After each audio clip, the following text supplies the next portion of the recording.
Friends, இன்னைக்கு இரவு நேர வணக்கம். புதன்கிழமை இரவு நேர வணக்கம் எல்லோருக்கும். எல்லோரும் நல்லா இருப்பீங்கன்னு நினைக்கிறேன். நானும் நல்லா இருக்கேன், நீங்களும் நல்லா இருப்பீங்கன்னு நினைக்கிறேன். இன்னைக்கு பார்த்தீங்கன்னா காலையில் நேற்று மாவு இல்லைன்னு சொன்னேன் பாருங்க. இன்னைக்கு காலையில் மாவு ஆட்டிட்டேன். 3 டப்பா மாவு ஆட்டிட்டேன். இப்போ இட்லி வைக்கணும்.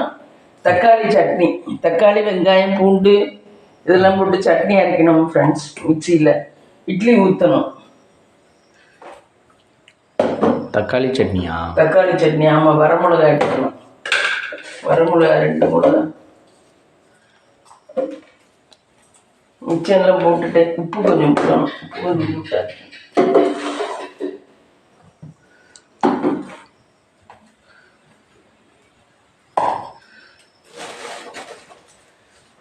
இட்லி ஊற்றவா, ஊற்றிட்டு அரைப்போம். இட்லி சட்னி அடியில் உள்ளதா? இட்லி சட்னி அடியில் உள்ளது.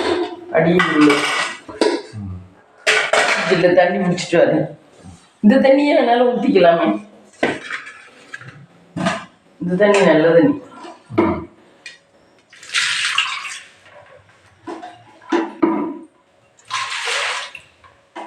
எத்தனை டம்ளர் தண்ணி ஊற்றணும் மம்மி?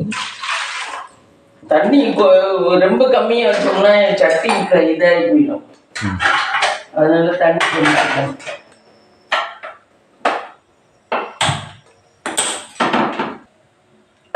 இட்லி துணி எடுத்தாச்சா?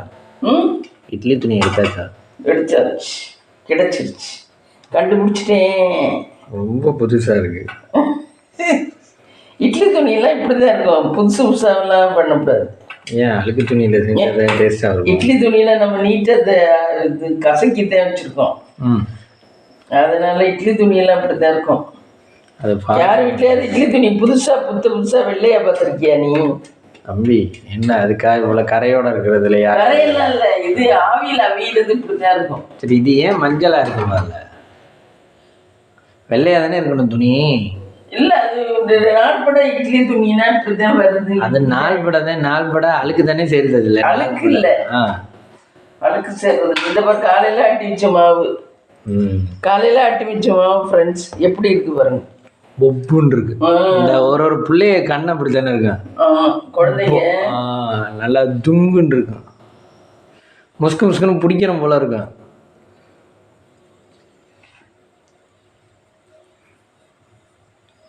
முக்கால்வாசி இந்த பாய் விட்டு பிள்ளைய முஸ்கு முஸ்குன்னு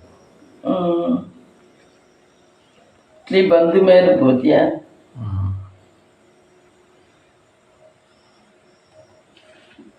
இட்லியில் வைக்கிறீங்களா, இது இல்லை அவள் தலையில் வைக்கிறதா இல்லை இட்லியில் வைக்கிறதான்னு இருக்கணும். கன்ஃபியூஷனாக இருக்கணும்.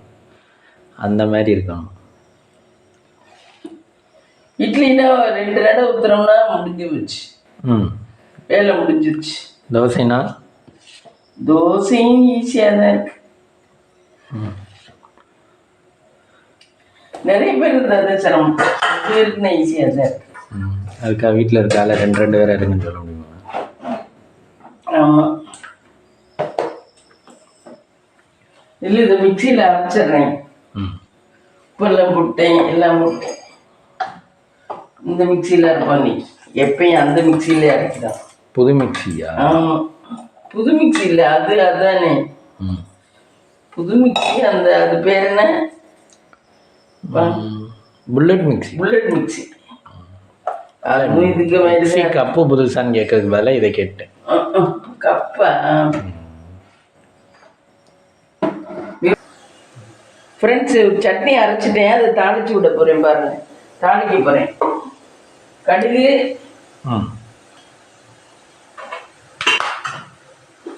எனக்கு யாராவது ஒரு ஆள் இங்கே தொடங்கிட்டு இருந்தா போதும், நானே எடுத்துக்குவேன்.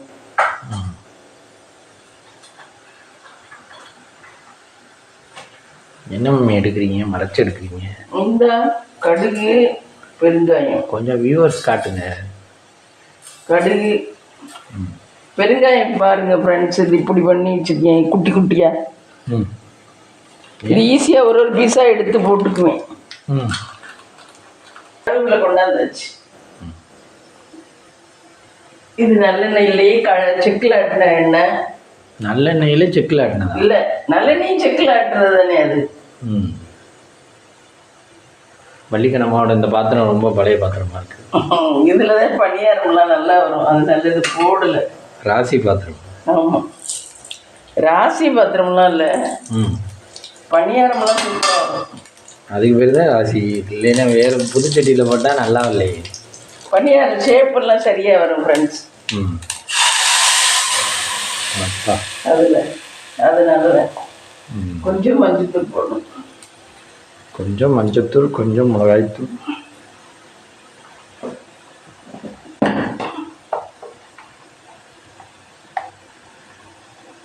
கொஞ்சம் மஞ்சத்தூள், அப்படித்தான் முடிஞ்சிச்சு. ஒரு சின்ன கரண்டி எங்கே எடுக்கணும், ஒரு குழம்புக்குள்ள கரண்டி கலக்கி விட வேண்டுமா? கலக்கி விடணும்.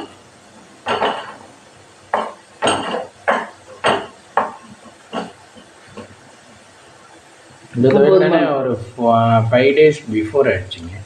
என்ன?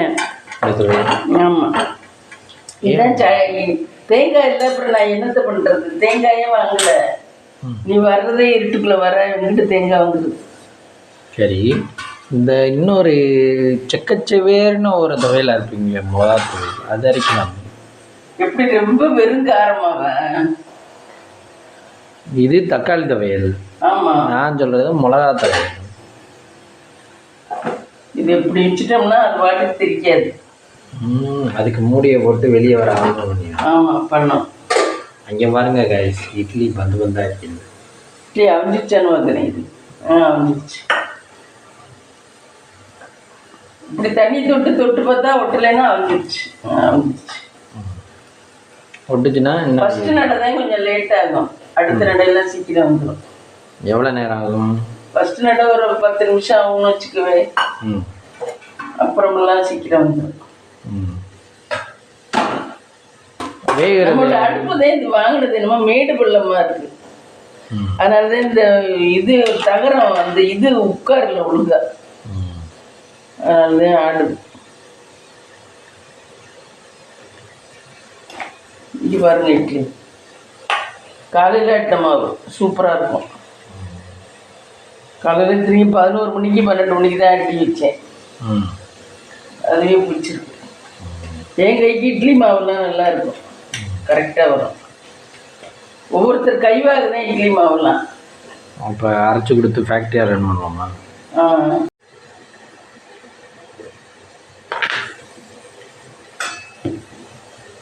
இது 2ஆம் நடல். அன்றைக்கி நம்ம இன்னைக்கு டே எப்படி போச்சு? இன்னைக்கு டே நல்லா தான் போச்சு.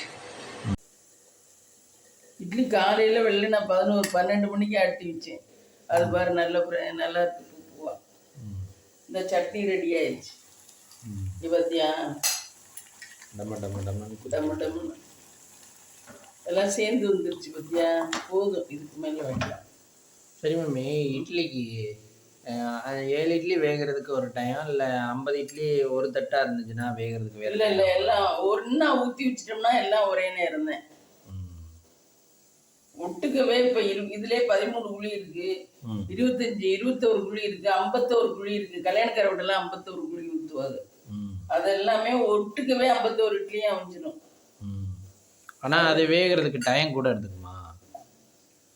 கொஞ்சம் கூட இருக்கும். இது 10 நிமிஷம்னா அது 15-20 நிமிஷம் எடுக்கும், அவ்வளோதான். அடுப்பு ஈவனாக இருந்துச்சுன்னா ஒழுங்காக வெந்துடும். இந்த இட்லி தள்ளணும். அப்புறம் இன்னைக்கு டே நல்லா தான் போச்சு. காலையில் எல்லா வேலையும் காலையில் நீ போன கொஞ்ச நேரத்தில் முடிச்சிட்டேன். பாத்திரம் விளக்கி எல்லா வேலையும் முடிச்சிட்டேன். அதுக்கப்புறம் கொஞ்ச நேரம் ரெஸ்ட் எடுத்துட்டேன். அதுக்கப்புறம் மாவாட்டினேன், உளுந்து போட்டு ஆட்டினேன். அதுக்கப்புறம் மாவாட்டிட்டு வீடு வாசல் கூட்டி வீடை கூட்டிட்டு அதுக்கப்புறம் நான் போய் குளிச்சுட்டு வந்தேன். குளிச்சுட்டு வந்து சாப்பிட்டு கொஞ்ச நேரம் இருந்தேன். அதுக்கப்புறம் பைப்பில் இந்த பைப்பில் தண்ணி வந்துச்சு. ஒரு 5 மணி 6 மணி 5:30 மணி விளக்கேற்றினேன். விளக்கேற்றிட்டு சாயந்தரம் ஒரு 5:30க்கெல்லாம் விளக்கேற்றிடுவேன் ஃப்ரெண்ட்ஸ். 5:30க்கெல்லாம் விளக்கேற்றிட்டேன். விளக்கேற்றிட்டு அதுக்கப்புறம் தண்ணி பிடிச்சேன், ஒரு குடம் தான் பிடிச்சேன். ஒரு குடம் பிடிச்சிட்டு மறுதா வந்து உட்காந்துருந்தேன். அப்புறம் டிவியை போட்டு அந்த ராமர் நாடகத்தை பார்த்தேன். ராமாயணம் சூப்பராக இருந்துச்சு. ராமாயணம் பார்த்தேன். ராமாயணம் உங்கள் காலத்துலேயும் இதே தான் இப்போ? எல்லா காலத்துலேயும் ஒரே கதை தான். அதெல்லாம் கதையெல்லாம் மாற்றமெல்லாம் இல்லை, ஒரே கதை தான். ராமாயணம் ஆனால் உண்மையா? உண்மையா நடந்ததுன்னு சொல்றாரு. சீதா அதெல்லாம் உண்மையா நடந்தது. இந்த மாவெல்லாம் இனிமே ஃப்ரிட்ஜுக்குள்ள கொண்டு வைக்கணும் ஃப்ரெண்ட்ஸ். உங்களுக்கு ராமாயணத்துல எந்த கதாபாத்திரம் பிடிக்கும்? ராமாயணத்துல எனக்கு ராமரா ராவணனா? எனக்கு சரியா கதை தெரியாது. சீதையா? இவங்க 3 பேர் தான் நம்மளுக்கு தெரிஞ்ச கதாபாத்திரங்கள். லட்சுமணர் ராமருக்கு தம்பி, அண்ணன் தம்பியா? தம்பி. அர்ஜுனர் வில்லு அப்படின்னு ராமர் அந்த கோட்டை யாரு லட்சுமணர் அந்த கோட்டை, அந்த கோட்டை தாண்டி சீதாதேவி வந்தனாலதான் இந்த ராமாயண கதையே உண்டானுச்சு. புரியுதா? இந்த இப்படி கூட தாண்டி இதுக்கு பின்ன வரக்கூடாதுன்னு சொல்லியிருப்பாங்க. இல்லைன்னு அவங்க வந்து பிச்சை போட்டுருவாங்க, தாண்டி வந்து பிச்சை போட்டுருவாங்க, அரிசி போடுவாங்க. அதுலதான் கதையே உருவானது.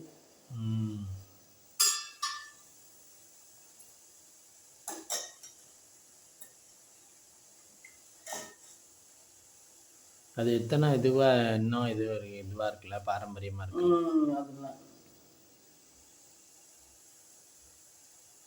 ஆனா கதாபாத்திரங்கள் வேற வேற ஆளுகளை போட்டு எடுக்கிறாங்க. அதுவும் நல்லா மேட்ச் ஆகிற மாதிரி தானே எடுக்கிறாங்க. மேட்ச் ஆகிற மாதிரி தானே. எத்தனை நடை ஊற்றலான் இருக்கீங்க வலிக்கணுமா? 2 நடை போதும். இட்லி 2 நடை. 2 நடை போதும். அதுக்கு மேலே சாப்பிட போகணும். 7 குழி ஒரு நடை, 14 குழி.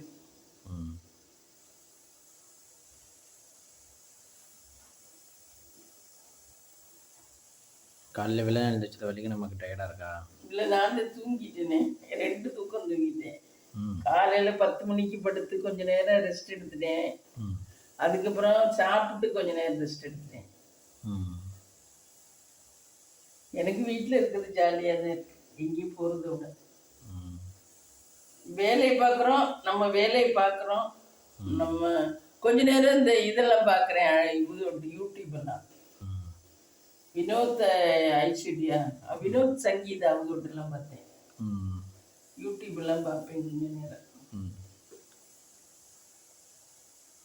சரியா தான் இருக்கு நேரம். இந்த காலத்துல சொந்தக்கார வீடெல்லாம் தேவையில்லை, இப்படி இதுலயே டைம் போயிடுது.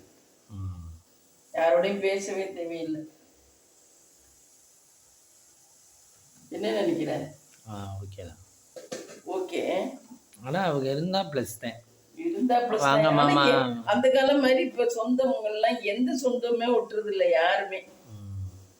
வாங்க மாமா போங்க மாமா சொல்லலாம், அத்தை வாங்க அப்படின்னு சொல்லலாம். அப்புறம் இன்னும் கொஞ்சம் நாளையில பாரு, அத்தைன்னா யாருன்னே தெரியாது இனிமே உள்ள பிள்ளைகளுக்கு. இப்ப தாரணேஷ் மாதிரி பிள்ளைகளுக்கு அத்தை யாரு, சித்தி யாரு, மாமா யாருன்னே தெரியாது. அம்மா அப்பா ஆன்டி அங்கிள், ஆமா 4 வார்த்தை தான் தெரியும். கிராண்ட்மா கிராண்ட்சன் அவங்கெல்லாம் கூட வேற மாதிரி. நீ வர்ற பிள்ளைகளுக்கு வீட்டுக்கு யாரும் வாரதில்லை போறதில்லைங்கிறதுனால எந்த உறவுமே தெரியாது. அம்மா அப்பா நம்ம இது மட்டும்தான் குடும்பம்னு நினைச்சுக்கோங்க.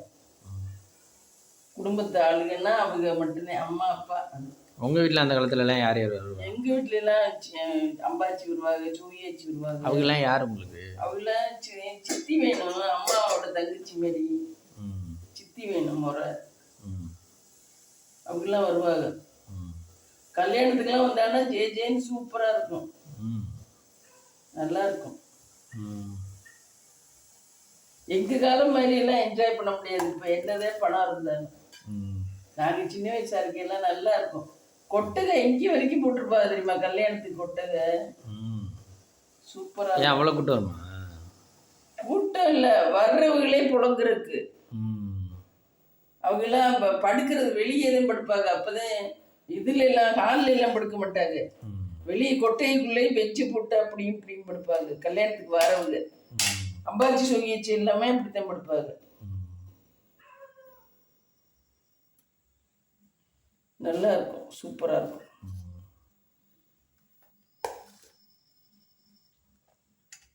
எங்க காலம்லாம் ஒரு பொற்காலம் தான். யாரும் சின்ன வயசு இப்போ எனக்கு பிடிக்கல. இப்போ உள்ள காலம் எனக்கு பிடிக்கவே இல்லை. என்னதான் பணம் இருந்து பணத்திலே குடிச்சாலும் இந்த வாழ்க்கையாவே எனக்கு தோணல. என்னடா வாழ்க்கை என்னன்னு தோணுது. அந்த காலம் தான் சொந்தம் பந்தம் உறவு.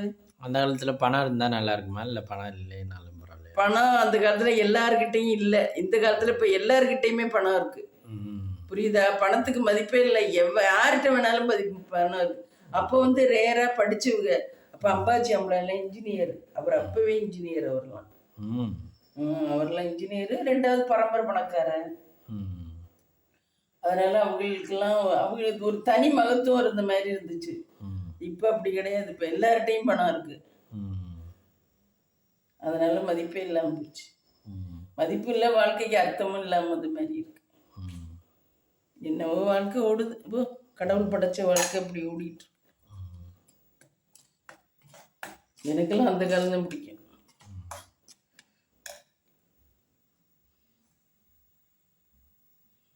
ஃப்ரெண்ட்ஸ், இன்னைக்கு நைட்டுக்கு பார்த்தீங்கன்னா டின்னர் என்னன்னா சுட சுட இட்லி, மிளகா சட்னி. நல்லா இருக்கும் ஃப்ரெண்ட்ஸ், வாங்க சாப்பிடலாம். ஃப்ரெண்ட்ஸ், விளக்குக்கு திரி மாற்றுவோம். இங்கே பாருங்கள், ஃபுல்லாக இன்றைக்கி தெரிய இதெல்லாம் எழுந்திரிச்சு. காலையில் ரொம்ப நேரம் இருந்துச்சு. 5:30க்கே எழுந்திரிச்சிட்டேன். அதனால் 5:30லேருந்து 6:45 வரைக்கும் விளக்கு எரிஞ்சிச்சு. அந்த விளக்கு அவ்வளோ நீட்டாக எண்ணெய் எல்லாம் இருந்துச்சு. ஆனால் விளக்கு எரியுறது நல்லது. என்ன இப்போ எப்படி திரிவெளியாக வந்து ஆவியாயிருமா? ஆமாம், இந்த இப்படி விற்கிறோம்ல, இதில் ஏறி வந்துடும் எண்ணெய். இந்த முனியில் வரைக்கும் வந்துடும். அதனால தான் விளக்கு எரியுது. எல்லாமே ஒரு ப்ராசஸ் தான். எல்லாமே ஒரு ப்ராசஸ் தான். ஆனால் சாமிக்காக ஏற்றணும். ஆமாம், ரொம்ப யோசிச்சோம்னா பைத்தியம் பிடிச்சி போயிடலாம்.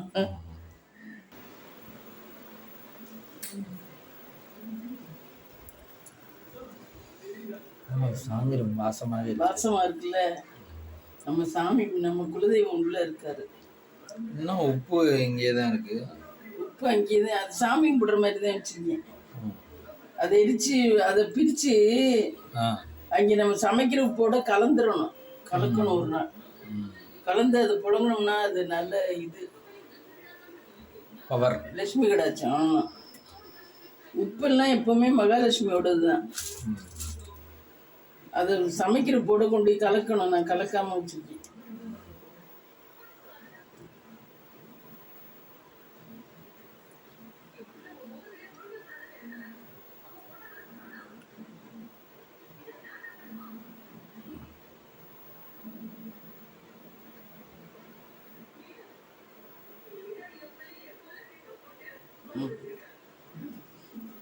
எல்லாம் பண்ணியாச்சு. இனிமேல் தான் ஃப்ரெண்ட்ஸ் எல்லாம் ஒதுங்க வைக்கணும். ஒதுங்க வச்சுட்டு படுக்கு தூங்க வேண்டியதான். இந்த வீடியோ பிடிச்சிருந்தா லைக் பண்ணுங்கள், ஷேர் பண்ணுங்கள், கமெண்ட் பண்ணுங்கள், சப்ஸ்கிரைப் பண்ணுங்கள்.